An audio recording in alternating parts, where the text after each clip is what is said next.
ધોરણ 12 રસાયણ વિજ્ઞાન પ્રકરણ 3 વિદ્યુત રસાયણ વિજ્ઞાન ભાગ 8। આજે આપણે વિદ્યુત રાસાયણિક કોષ અને પ્રક્રિયાની ગિબ્સ ઉર્જા આ આપણે પહેલાં જોવાના છીએ અને ત્યાર પછી વીજવાહકતા વિશે જોવાના છીએ। તો મિત્રો, ઉષ્માગતિશાસ્ત્ર પ્રમાણે આપણે નક્કી કરવું પડે કે કયો કોષ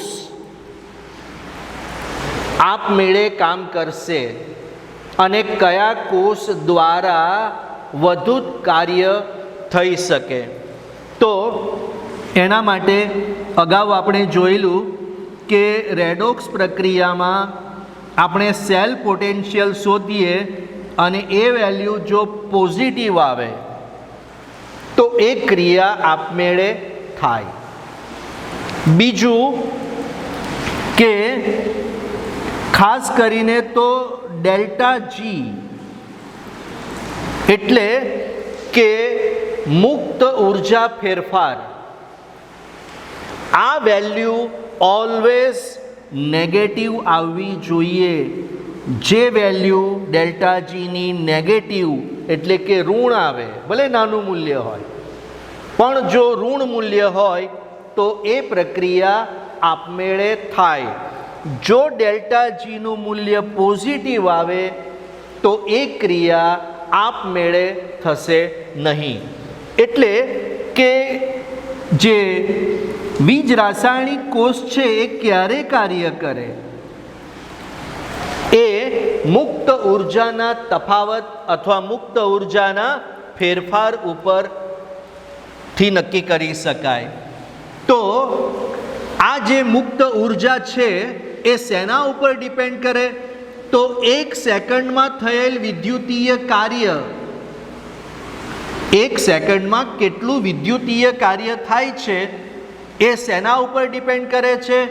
તો વિદ્યુતીય પોટેન્શિયલ એટલે કે ઈ સેલ અને કેટલો વિદ્યુત ભાર, કુલ વિદ્યુત ભાર, આ બેના ગુણાકાર બરાબર હોય છે।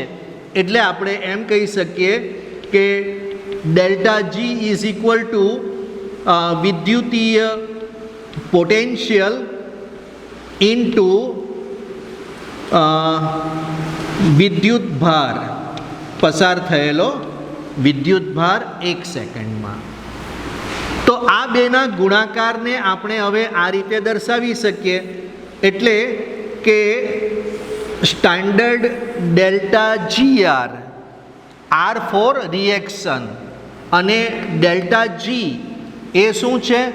મુક્ત ઉર્જાના સંદર્ભમાં છે, બરાબર? તો મુક્ત ઉર્જાને તો અંગ્રેજીમાં ફ્રી એનર્જી કહેવાય, એમાં જી જેવું તો આવતું જ નથી।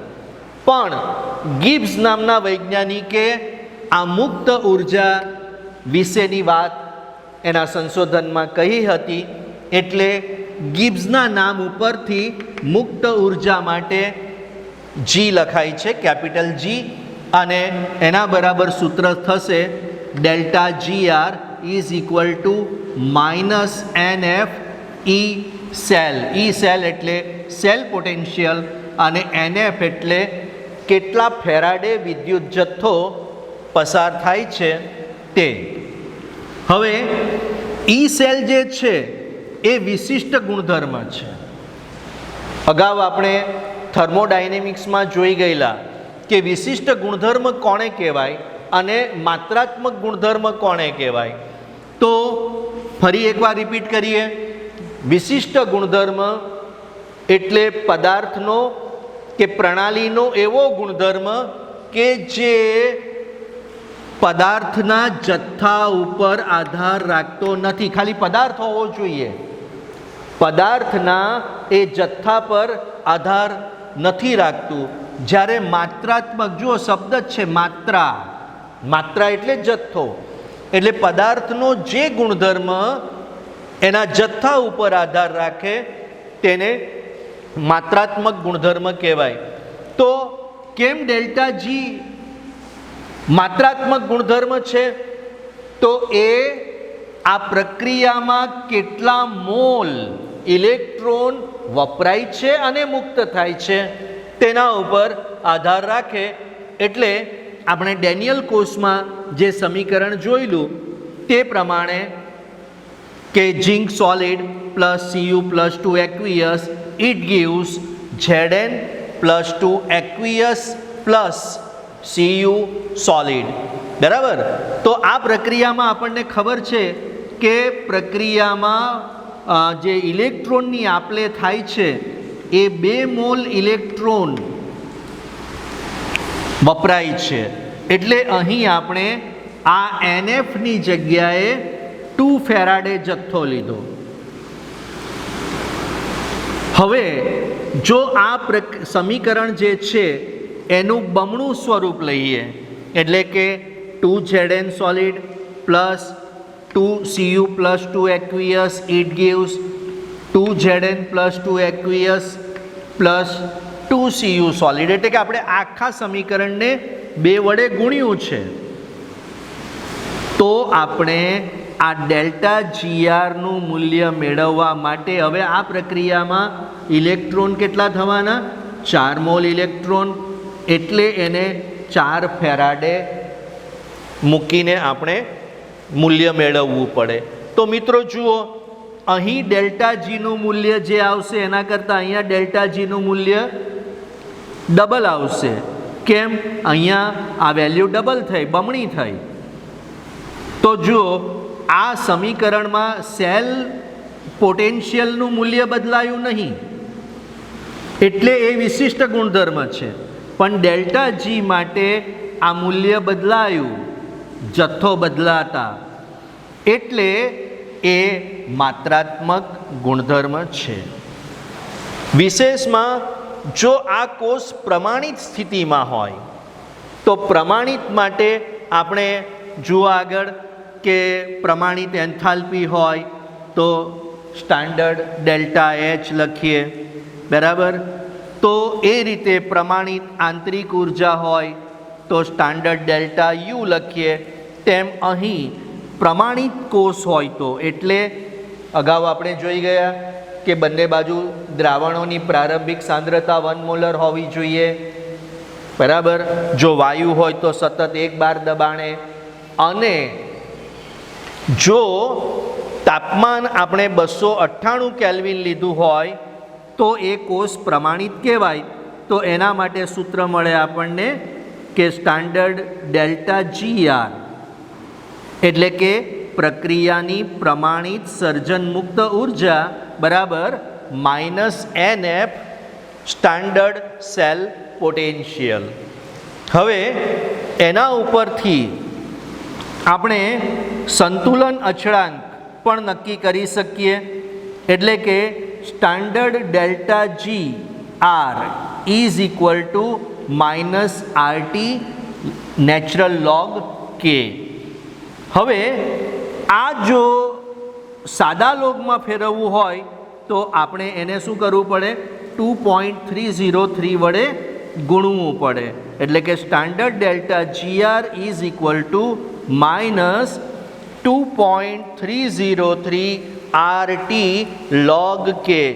એટલે જુઓ, આના ઉપરથી આ જ્યારે પ્રક્રિયામાં સંતુલન સ્થપાય તો એનો સંતુલન અચળાંક કેટલો હોય એ સંતુલન અચળાંક નક્કી કરી શકીએ.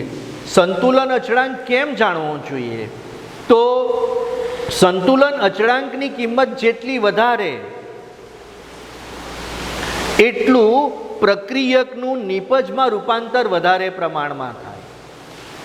જો સંતુલન અચળાંકનું મૂલ્ય ઓછું હોય તો એ પ્રક્રિયકનું નિપજમાં રૂપાંતર ઓછા પ્રમાણમાં થાય. એટલે આ બધા પ્રક્રિયાઓ માટે કેટલાક પેરામીટર્સ છે પ્રક્રિયા વિશે જાણવા માટે. મિત્રો, આ સૂત્રો ઉપરથી દાખલા ગણી શકાય. હવે આપણે જોવાનું છે વિદ્યુત વિભાજ્ય દ્રાવણોની વાહકતા. વાહકતા ને અંગ્રેજીમાં કહેવાય છે કંડક્ટન્સ. શું કહેવાય? કંડક્ટન્સ.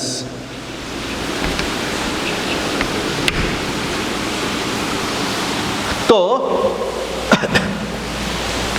વાહકતાને સમજતા પહેલા અવરોધ વિશે સમજવું જોઈએ.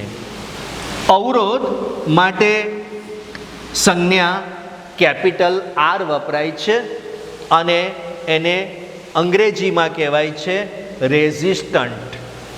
હવે આ અવરોધ શેના ઉપર ડિપેન્ડ કરે? તો જુઓ, કોઈ પણ પદાર્થનો વિદ્યુતીય અવરોધ આર, કોઈ પણ પદાર્થનો વિદ્યુતીય અવરોધ આર તેની લંબાઈ એલ ના સમપ્રમાણમાં અને તેના આડછેદના ક્ષેત્રફળ છે કેપિટલ એ ના વ્યસ્ત પ્રમાણમાં હોય છે.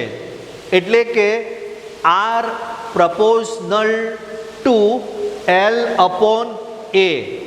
R proportional to L upon A એટલે એલ અંશમાં છે એટલે લંબાઈના સમપ્રમાણમાં અને આડછેદના વ્યસ્ત પ્રમાણમાં, કારણ કે અહીંયા એ છેદમાં છે.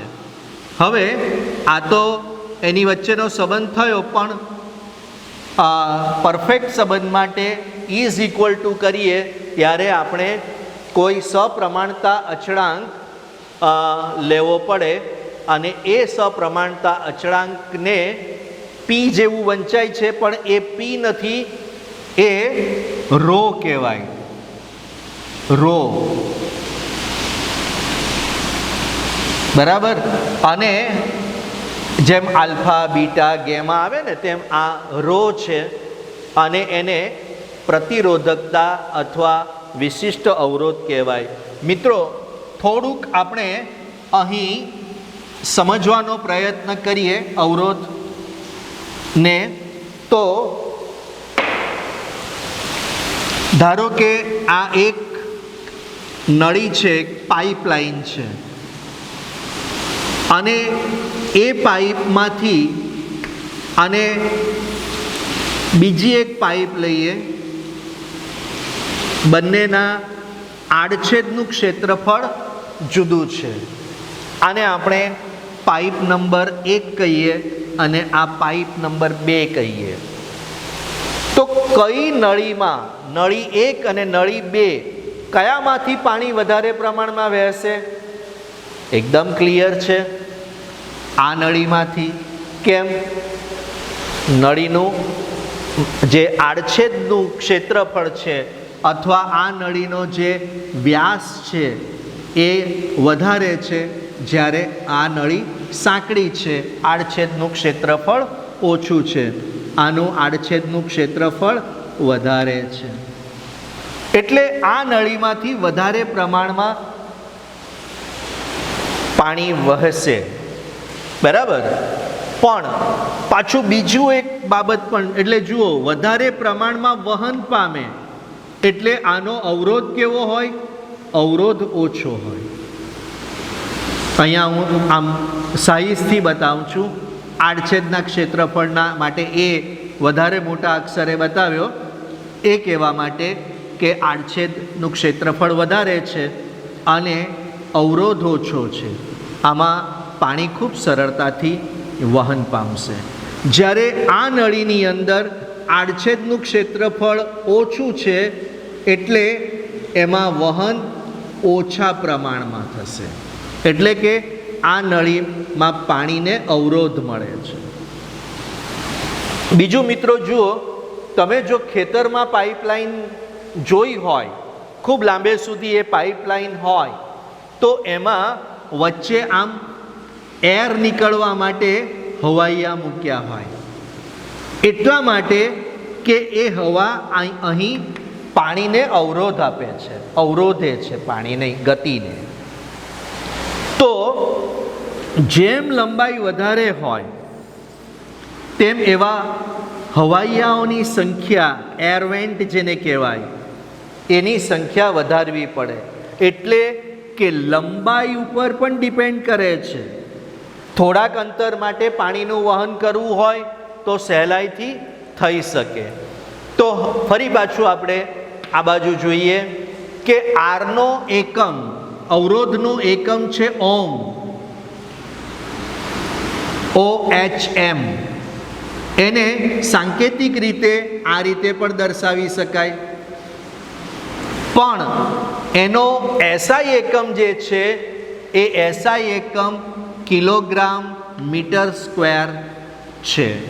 હવે સપ્રમાણતાનો અચળાંક જે રો છે એને પ્રતિરોધકતા પણ કહેવાય, એને વિશિષ્ટ અવરોધ પણ કહેવાય, પણ આઈયુપીએસી દ્વારા પ્રતિરોધકતા શબ્દને વધારે યોગ્ય ગણવામાં આવ્યો છે. અને એસઆઈ એકમ કોનો? આ રોનો એસઆઈ એકમ ઓમ મીટર છે.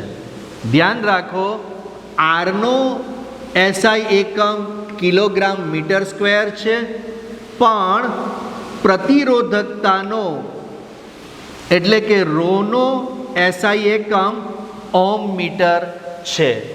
હવે વાહકતા, તો વાહકતા જી, બરાબર. આપણે પહેલા અવરોધકતા જોયું, હવે આપણે વાહકતા સમજવા માંગીએ છીએ.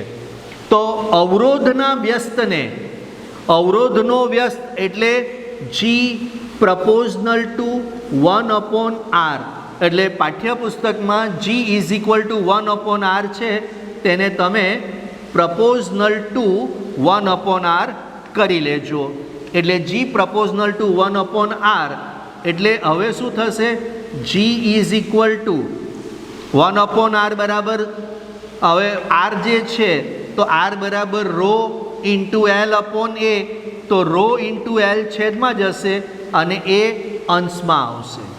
હવે આ જે સપ્રમાણતા અચળાંક છે એ 1/રો, પણ 1/રો ઇઝ ઇક્વલ ટુ બીજો અચળાંક લઈએ છીએ અને એને આપણે કે જેવો લખીએ છીએ. એક્ઝેક્ટ આપણે જે કે લખીએ છીએ એવું નથી, પણ આ જે કે છે એને કપ્પા કહેવાય, કપ્પા. તો વાહકતાનો એસઆઈ એકમ સિમેન્સમાં એટલે જીનો એકમ, સિમેન્સમાં એસ, પણ એને ઓમ ઇન્વર્સ, આના કરતાં વિરુદ્ધ વાત છે. એટલે અવરોધનો એકમ ઓમ, તો આનો એકમ ઓમ ઇન્વર્સ, કારણ કે આ 1/r થયું ને. અચ્છા, આ અક્ષરોને પલટાવી કાઢીએ તો MHO, એટલે એના માટે બીજો એકમ મો પણ આવે. અવરોધ માટે આપણે આ એકમ લીધો છે, તો એનાથી વિરુદ્ધ એટલે આ રીતે પણ લઈ શકાય. જુઓ બરાબર ધ્યાનથી. અને આ રીતે પણ લખી શકાય, જે અવરોધ માટે આપણે આવું ચિહ્ન લીધું છે એના (-1) કરીએ તો પ્રતિરોધકતાના વ્યસ્તને વિશિષ્ટ વાહકતા કહેવાય. પ્રતિરોધકતાના વ્યસ્તને વિશિષ્ટ વાહકતા કહેવાય. બરાબર, અહીંયા કન્ફ્યુઝન ન થવું જોઈએ. અવરોધના વ્યસ્તને વાહકતા, પ્રતિરોધકતાના વ્યસ્તને વિશિષ્ટ વાહકતા કહેવાય છે, અને એને આપણે કપ્પા વડે દર્શાવીએ છીએ. બીજું પણ વિશિષ્ટ વાહકતા શબ્દ પણ આઈયુપીએસસી સંસ્થા એમ કહે છે કે માત્ર એના માટે પણ વાહકતા શબ્દ જ વાપરવો જોઈએ. હવે તમારા પાઠ્યપુસ્તકમાં કોષ્ટક 3.2ની અંદર જુદા જુદા પદાર્થો અને દ્રાવણની વાહકતા આપી છે.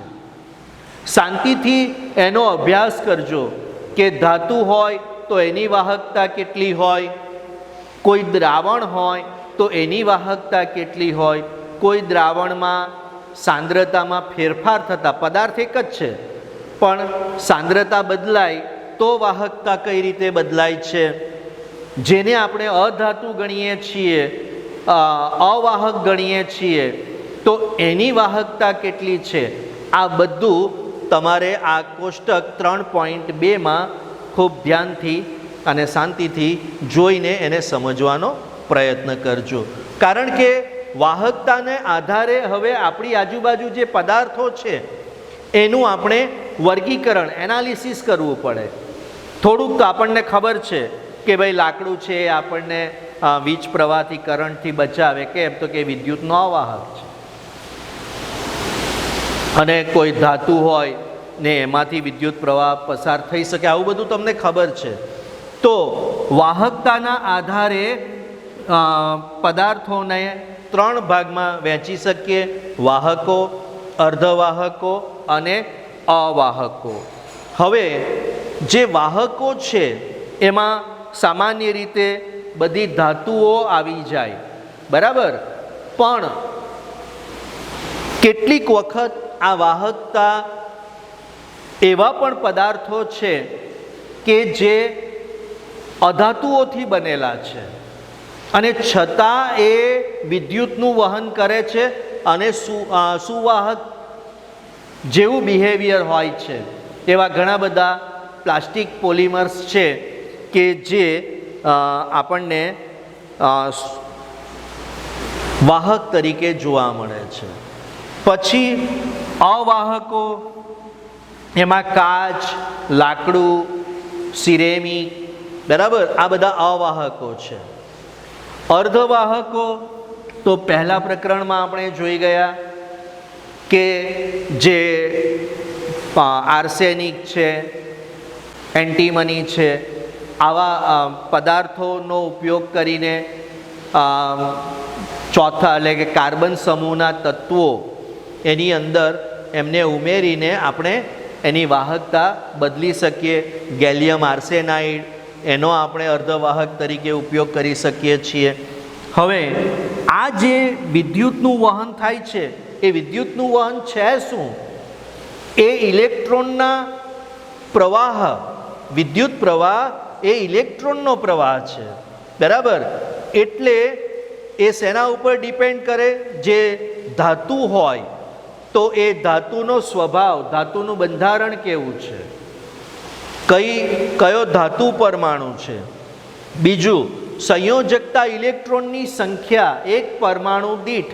જેમ કે સોડિયમ પાસે એની બાહ્યતમ કક્ષામાં 1 ઇલેક્ટ્રોન છે, મેગ્નેશિયમ પાસે એની બાહ્યતમ કક્ષામાં 2 ઇલેક્ટ્રોન છે, એલ્યુમિનિયમ પાસે એની બાહ્યતમ કક્ષામાં 3 ઇલેક્ટ્રોન છે. તો જેની પાસે સૌથી બહારની કક્ષામાં જે ઇલેક્ટ્રોન હોય એ સંયોજકતા ઇલેક્ટ્રોનની એ સંખ્યા જેની વધારે, તે વિદ્યુતનું વધારે પ્રમાણમાં વહન કરે. બીજું છે તાપમાન. સામાન્ય રીતે કોઈ ધાતુ પદાર્થ હોય એનું તાપમાન વધારીએ ને તો એની વાહકતા ઘટે, વીજ વાહકતા ઘટે. અને અધાતુમાં એવું છે કે અધાતુનું તાપમાન વધારો તો એની વાહકતા વધે. એટલે તાપમાન પર પણ આધાર રાખે છે. જે સારા વાહક પદાર્થો છે એ નીચા તાપમાને વિદ્યુતનું ખૂબ સારા પ્રમાણમાં વહન કરે, એટલે કે ઇલેક્ટ્રોનના પ્રવાહને અવરોધતા નથી. હવે સાથે આપણે એ જોવાનું છે કે જો કોઈ દ્રાવણ હોય તો એ દ્રાવણની અંદર એની વાહકતા શેના ઉપર ડિપેન્ડ કરશે? તો દ્રાવણની વાહકતા, વીજ વાહકતા એ એક છે ઉમેરેલા વિદ્યુત વિભાજ્યનો સ્વભાવ, બીજું છે નિપજેલા એટલે કે ઉત્પન્ન થયેલા આયનોનું કદ, ત્રીજું છે દ્રાવકનો સ્વભાવ એટલે કે સ્નિગ્ધતા, કેટલું એ પ્રવાહી ઘટ્ટ છે કે પાતળું છે તે, ત્યાર પછી વિદ્યુત વિભાજ્યની સાંદ્રતા અને છેલ્લું છે તાપમાન. મિત્રો, આ 5 પરિબળો દ્રાવણની વીજવાહકતા માટે છે, જ્યારે આ જે આપણે જોઈ ગયા એ ઘન પદાર્થની વીજવાહકતા માટે છે. એટલે ઉમેરેલા વિદ્યુત વિભાજ્યનો સ્વભાવ, વિદ્યુત વિભાજ્ય કોને કહેવાય? તો જે પદાર્થ પાણીમાં આપણે ઉમેરીએ એને અને એ વિદ્યુતનું વહન કરે એને કારણે વિદ્યુત વિભાજ્ય પદાર્થ કહેવાશે. તો વિદ્યુત વિભાજ્ય પદાર્થ કેવો છે? કેટલાક પદાર્થો એવા હોય, ધારો કે મીઠું જરાક નાખીએ તો બધો જેટલું NaCl છે બધું Na+ અને Cl- આયનમાં છૂટું પડી જાય. પણ કેલ્શિયમ ફ્લોરાઇડ હોય CaF2 તો એમાંથી થોડાક જ આયનો બને. એટલે કે પ્રબળ વિદ્યુત વિભાજ્ય છે કે નિર્બળ વિદ્યુત વિભાજ્ય છે એના ઉપર આધાર રાખે, જે આપણે ગયા વર્ષે સંતુલન પ્રકરણમાં જોઈ ગયા છીએ. પછી નિપજેલા આયનોનું કદ, કોઈ આયન કદમાં નાનો હોય અને કોઈ આયન કદમાં મોટો હોય, બરાબર? તો આયનોનું કદ જેટલું નાનું એટલું એને દ્રાવણમાં સહેલાઈથી, કારણ કે એને પાણીના અણુ વચ્ચેથી પસાર થવાનું છે. બહુ ટ્રાફિક હોય તો એમાં સાયકલવાળો જલ્દી નીકળી જાય, પણ ટ્રકને નીકળતા વાર લાગે. કેમ? કદ વધારે છે, બરાબર? પછી દ્રાવકનો સ્વભાવ, દ્રાવક કેટલું ઘટ્ટ છે, સ્નિગ્ધતા વધારે હોય તો એમાં વહન ઓછું થાય. જેટલું દ્રાવણ પાતળું, સ્નિગ્ધતા ઓછી, તો એમાં આ આયનો સહેલાઈથી વહન પામી શકે. વિદ્યુત વિભાજ્યની સાંદ્રતા એટલે કે અંદર વિદ્યુત વિભાજ્ય કેટલા પ્રમાણમાં છે, બરાબર? કેટલી એની મોલારિટી કે મોલાલિટી છે એના ઉપર ડિપેન્ડ કરે. અને તાપમાન. આ 5 પરિબળો દ્રાવણની વીજ વાહકતાના છે. Thank you.